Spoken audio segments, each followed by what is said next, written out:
Good morning বন্ধুরা, welcome back to my channel. আশা করি তোমরা সবাই খুব ভালো আছো আর আমিও খুব ভালো আছি। তো আজকের ওয়েদারটা সকালবেলা এরকম অন্ধকার করে এসছে, বৃষ্টি হবে। তো বৃষ্টির আগের অন্ধকারটা এটা। তো চারিদিকে অন্ধকার, গাছপালা দেখুন কত সুন্দর, মানে সন্ধে সন্ধে ভাব হয়ে গেছে, মানে শীতকালে 5-6টা যেরকম হয় ওরকম 5টা বাজে এরকম লাগছে একদম। ঠান্ডা ঠান্ডা ওয়েদার। দুদিন আগে যা গরম ছিল, সাংঘাতিক গরম। তো একটু আস্তে আস্তে কথা বলছি, পাশে মেয়ে শুয়ে আছে, এডিট করছি আমি। যখন ভিডিওটা যাবে এখন এডিট করছি বসে বসে। তো আমি শুয়ে আছে, আস্তে আস্তে কথা বলছি, বেশি জোরেও কথা বলতে পারছি না।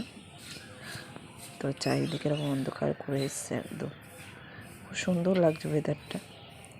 মেয়েরা ঘুমাচ্ছে, বাবা আর মেয়ে ঘুমাচ্ছে। কুচকুচু নিচে মোটে শোয়ানো যায় না, তো ঘুমাচ্ছে, উঠবে।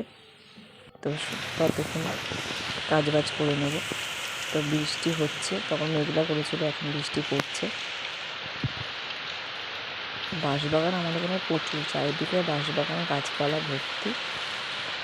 যেদিকে তাকাবে সেদিকেই সবুজ, দেখতেও সুন্দর লাগে।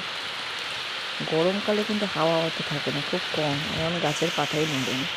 3-4 দিন আগে এত গরম, সাংঘাতিক গরম, মানে গাছের পাতাও নড়ছে না।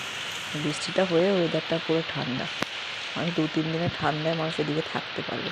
থাকা যাচ্ছে না ঘরে, এত গাছপালার মধ্যেও প্রচুর গরম। এদিকে হাওয়া বাতাস দিলে মানে ঠান্ডা ঠান্ডা লাগে, কিন্তু হাওয়া না দিলে একদম ঘরে টেকা যায় না।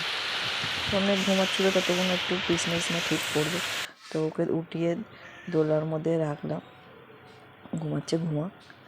আর বিছনা তুলে সব ঝেড়ে ঠেড়ে রেখে দেবো। এই এখন ঘুমাচ্ছে শান্তিভাবে। বিছনা অন্ধকার করে রেখেছি, ওকে বিছনায় শোয়াবো আবার। তো বিছনায় শোয়াচ্ছি, ঘুমাচ্ছে এখন।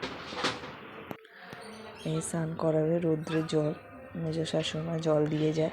জলের মধ্যে দুব্বো আর ধান থাকে, রৌদ্রে গরম করা।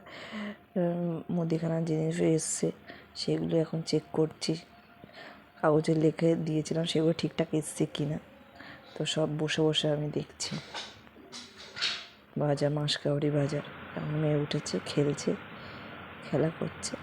বেশিক্ষণ নিচে খেলা করে না, সবসময় কোলে কোলে থাকতে চায়। বাইরে তো বেরোতে পারছি না, তাই মেয়েকে নিয়ে সব ভিডিও। এখন 6 মাস মেয়েকে নিয়ে সব ভিডিও হবে বাইরে। স্নান টান করিয়ে দিয়ে এখন খাইয়ে দিয়ে মেয়ে এখন ঘুমাচ্ছে। ভিডিওটা ভালো লাগলে অবশ্যই লাইক করো, চ্যানেলটাকে সাবস্ক্রাইব করো, সবাই পাশে থেকো।